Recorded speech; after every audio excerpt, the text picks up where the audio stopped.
Welcome to Survival Strategies in TEFL, a series of LinkedIn audio events in which distinguished colleagues share their views on thorny teaching issues. This series aims to act as a forum in which people can express their own personal views freely and share them with the international educator community. In today's discussion, we're talking about authoring and creating material, the myths and realities of EFL books, among others.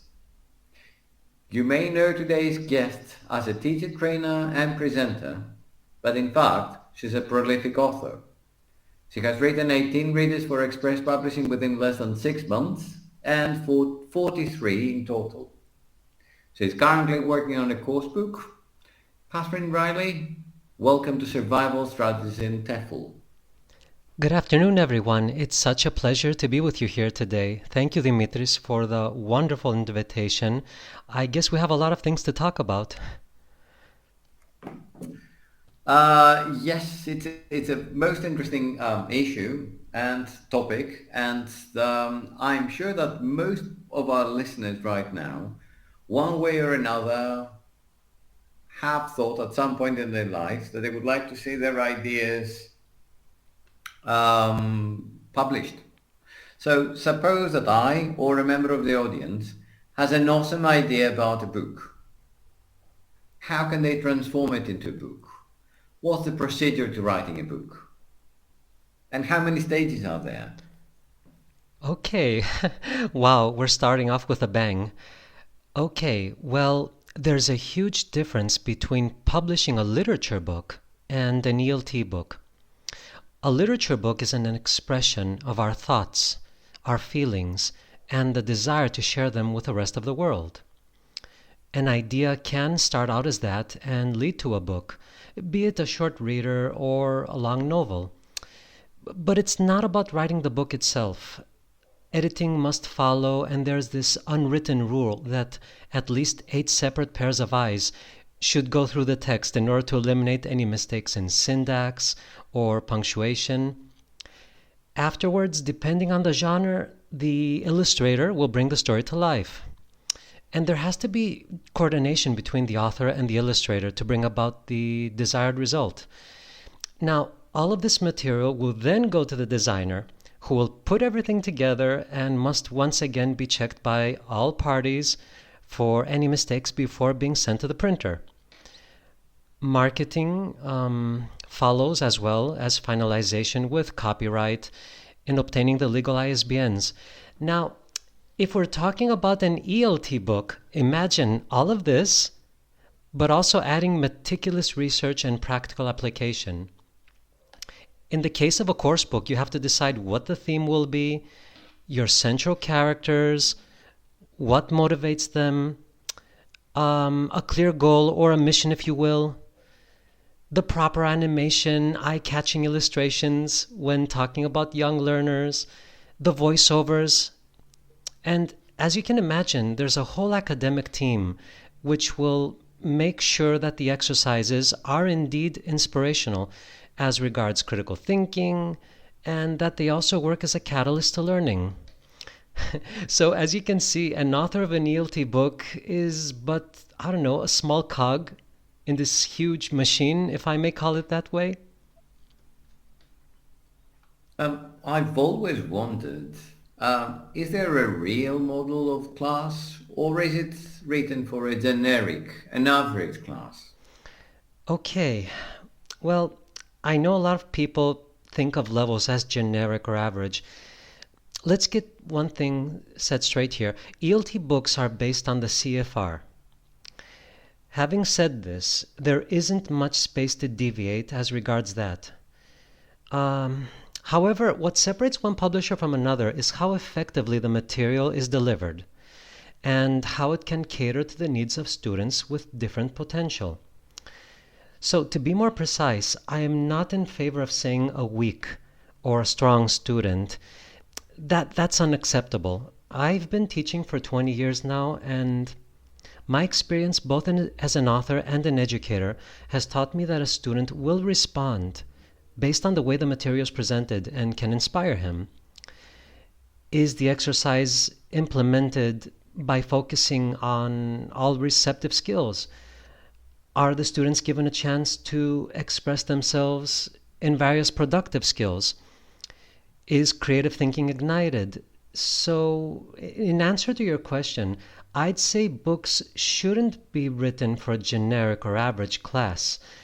Rather, a book should be written based on the CFR in such a way that will assist all students to live up to their true potential. That's very interesting.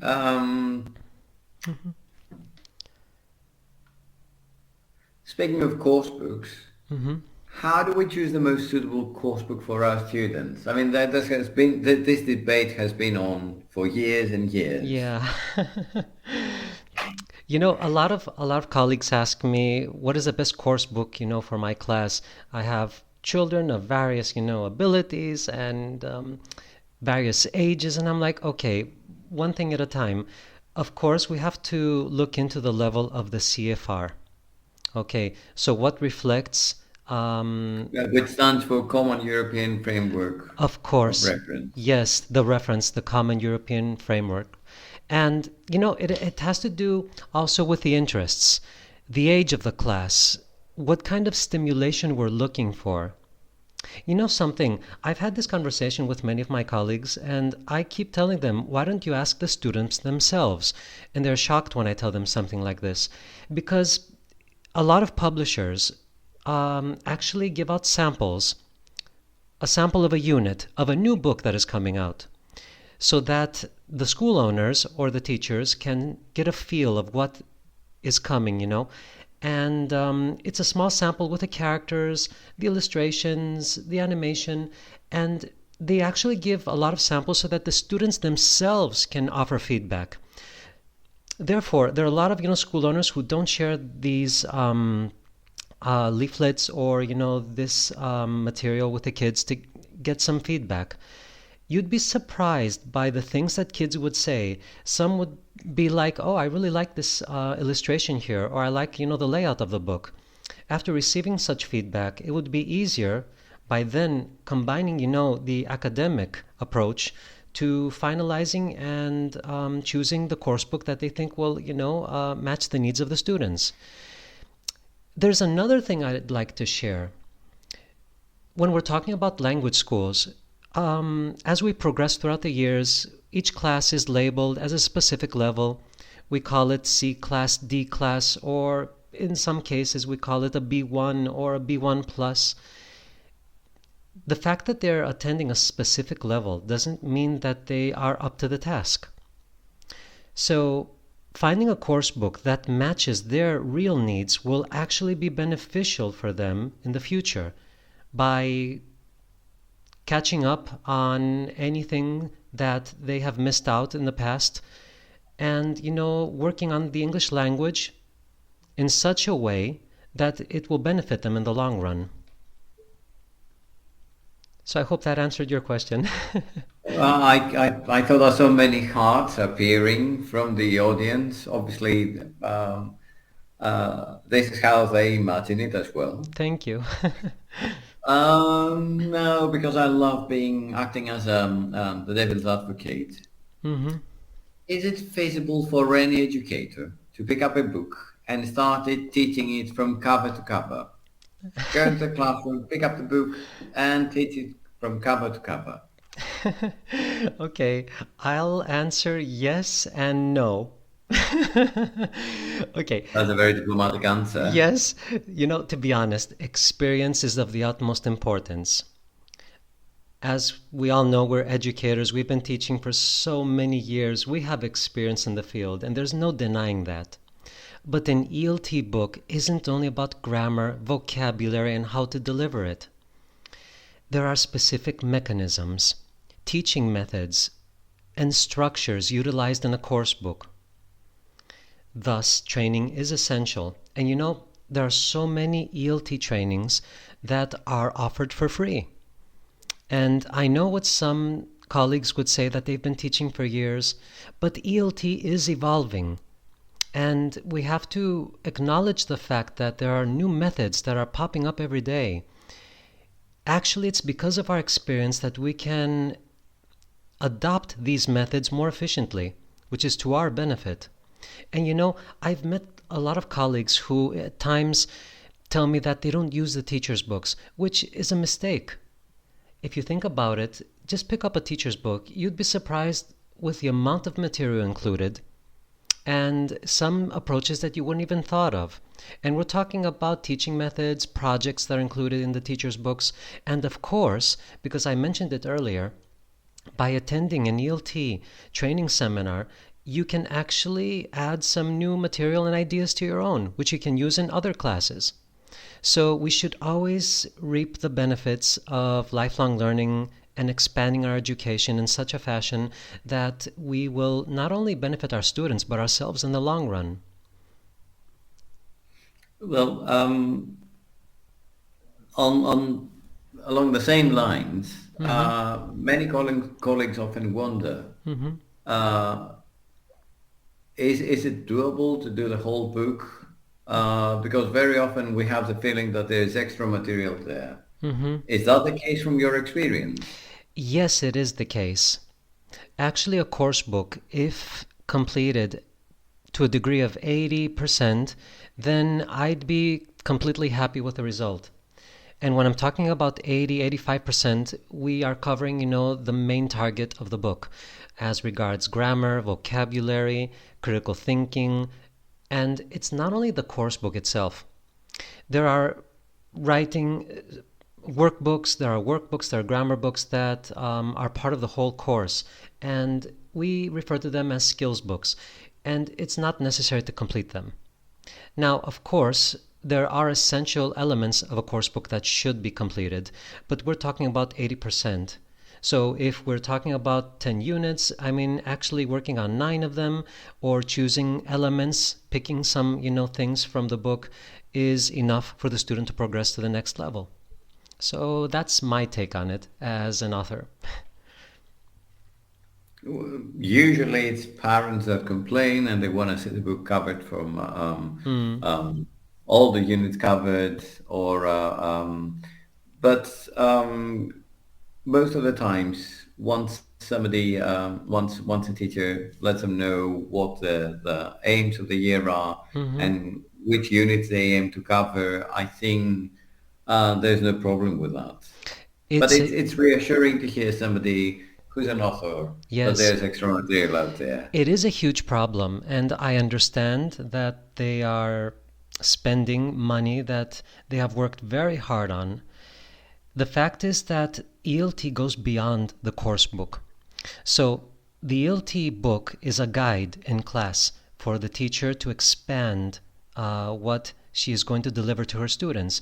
So for example, if a teacher has to focus on teaching Unit 1 with present simple, present continuous, you have new vocabulary, consolidation, reading comprehension, listening, and of course you use this as a basis in class to expand further. So we are all aware of the fact that as educators, we will not rely 100% on the book. Many times we'll start a conversation in class, have a debate. We will also work on projects. And the thing is that parents have to realize that the book is our guide. Thus, it's not only about completing the book. Our final goal is for our children, our students, to grasp the command of the English language in such a way that was triggered by the book, even if there are some empty pages that have not been completed throughout the year. So it is difficult for language teachers to explain this to the parents, but it's something that we have to strive to achieve, unfortunately. Well, I'm sure that most of our listeners agree with you, but I think we've talked a lot about course books. What about supplementary material? Would you advise students or teachers? Definitely, yes. For example, readers. A reader, for example, in its simplest form can offer so much to a young learner. Readers have evolved throughout the decades. They have fully embraced and incorporated the C skills. So we're talking about creativity, collaboration, communication, critical thinking. And they've moved beyond the simple text and encompass all these elements to inspire and promote language learning. It's also a lovely escape. Now, I can't say much, but the latest readers that I've worked on with my publisher incorporate a huge range of elements that can inspire critical thought. And this is what we want our kids to be both entertained, but to learn a few things in the process. So if students have time, any spare time, they'll enjoy this spare time by learning something in the process. I would definitely advise students to, borrow a book from their library, their school library. It's going to help them tremendously. And things now are changing fast. So far there were COVID restrictions, so it was quite difficult. Hopefully these restrictions will ease very, very soon. Earlier you talked about methods and approaches. How easy is it to integrate the latest methods and approaches into the content of a book? It's not as easy as it sounds. I think it's a combination of possessing concrete knowledge of the method as well as the dedication to integrate it responsibly and in the correct way. CLIL and STEAM are such examples, which have in many cases been used as marketing techniques to attract an audience. Now, if it is presented correctly, that's great. But you can't just slap a stamp on an exercise and call it a method if it does not effectively administer its purpose. Each method must be thoroughly analyzed before being finalized. That's why an ELT book must be examined by multiple eyes, receive feedback, and make any alterations necessary to produce the desired result. It's not a simple matter of writing a story, but it's a matter of integrating these new methods into what we call ELT. Thus, it's a team effort and needs a lot of meticulous attention to detail. I understand. And on the other side, it's quite difficult for teachers as well to adopt new methods and approaches. Well, that's now why there's another question. That's why there's training, because as we are all aware of, there's so many ELT conferences and events that offer free trainings for teachers. It's impossible for teachers to keep up with so many trainings without keeping up with these methods without attending the trainings. And that's why we're there, the teacher trainers, the publishers, and we're keeping the teachers in the loop of what's going on and how we progress our books. Now let's move to another question.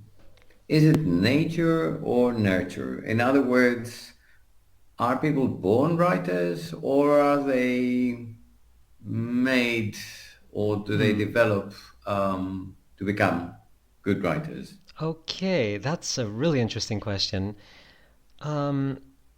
I'd say both, but I'd lean more towards nurture. I remember my first book. I was so proud of my first book when I published it, and I received a lot of praise. But after a few years, I stopped talking about it. It's not that I've disregarded it, but both my writing and way of thinking have matured throughout the years. And it's no surprise that most authors don't speak much about their first publications. I mean, we are human beings. We keep developing, advancing, and I'm an advocate of lifelong learning and surpassing our own potential. Having said this, keep writing, keep practicing. Don't be afraid to try something new. And yes, I am leading towards nurture because you might love writing and you start out as a writer, but it's in your hands, your capable hands, of fostering these skills and advancing to the next step and becoming better and better. So I think it's essential to hone your skills in such a way that you will surpass your abilities and the level that you had started out at. Which brings us to my next question, Hmm. which is, what is the greatest concern that you have as an author? Oh boy. Becoming stale? Writer's block?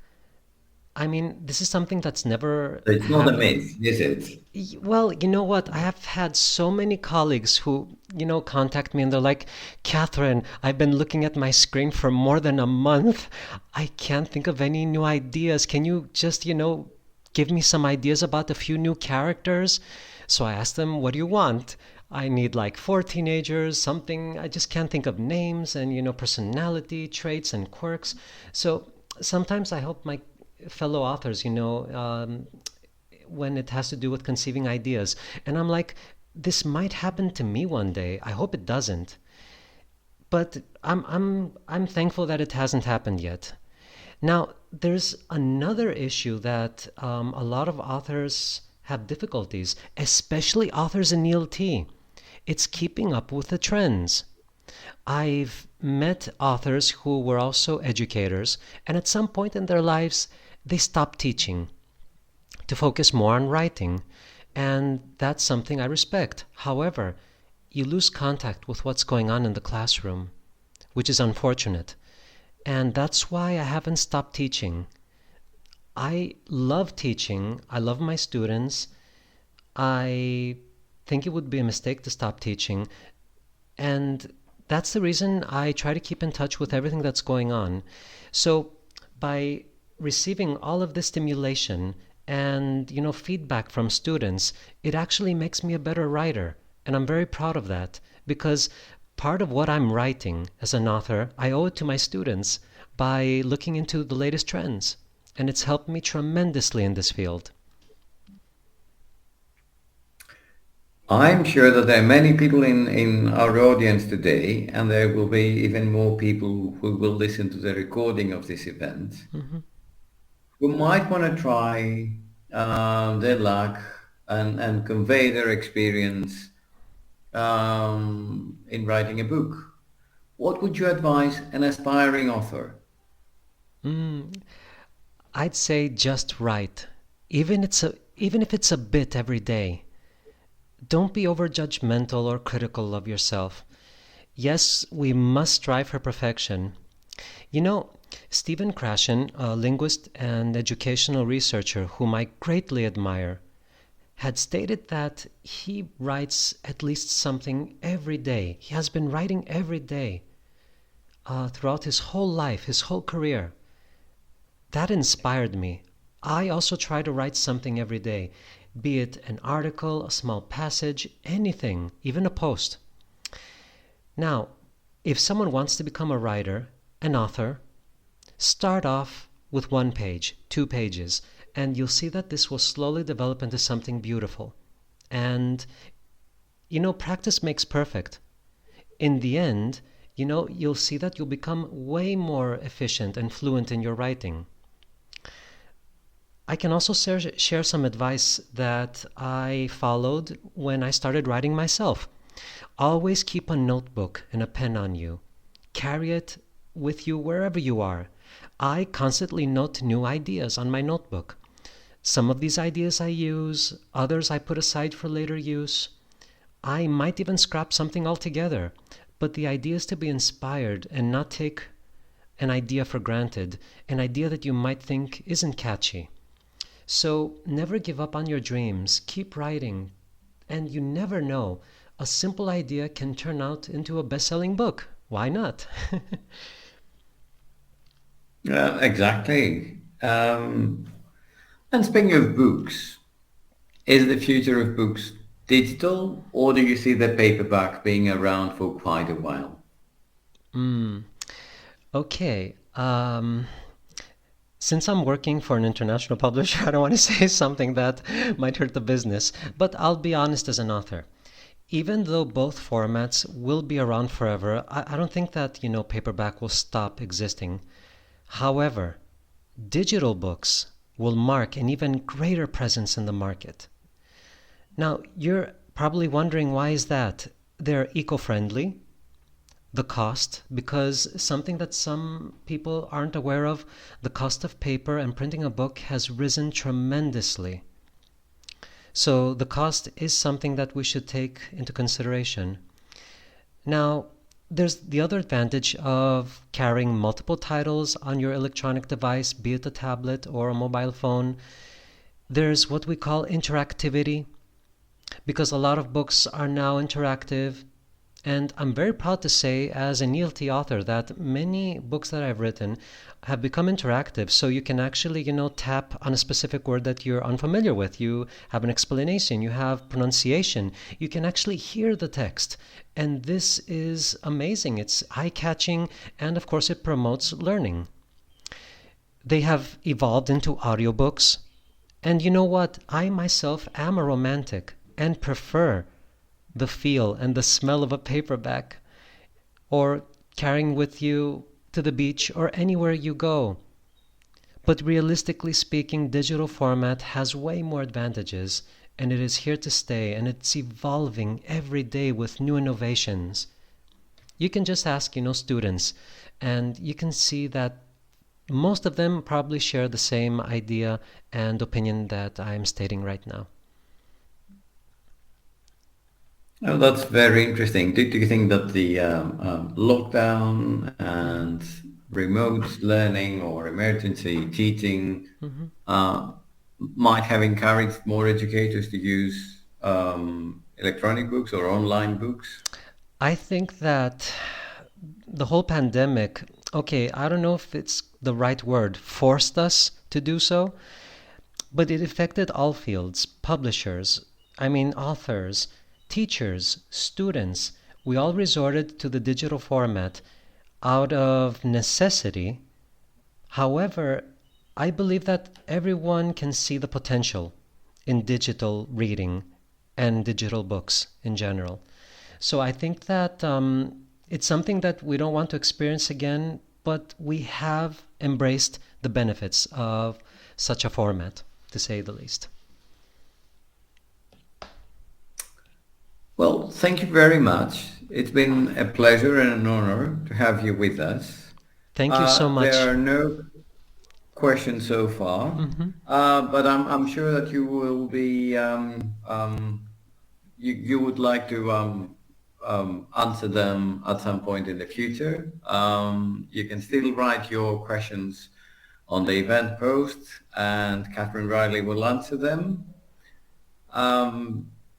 Now, our next event is scheduled on next Sunday at the same time, but this time it's going to be slightly different. Joe Dale will be presenting on promoting an inclusive approach with tips on accessibility using technology. And for this reason, we felt that this shouldn't be just an audio event, but it should also include visuals, motion. So if you're interested, you need to register. The event is free of charge, but you need to register so that you can receive a Zoom link and you can watch it. I'd like to thank once again Katherine Reilly for being with us. I would also like to thank our lovely audience for attending on this Sunday afternoon. It was a pleasure to be with you here today. I hope that I enlightened you a bit as an author. So, thank you everyone for your time. Dimitris, thank you for inviting me. And I would also like to thank Anna Zaharatu for being with us. She does the recordings and she makes sure that we have the content available within a few days. Thank you very much, Anna. Thank you very much, Katherine. Looking forward to seeing all of you next Sunday. Thank you so much. It was a pleasure. Goodbye, everyone. Goodbye.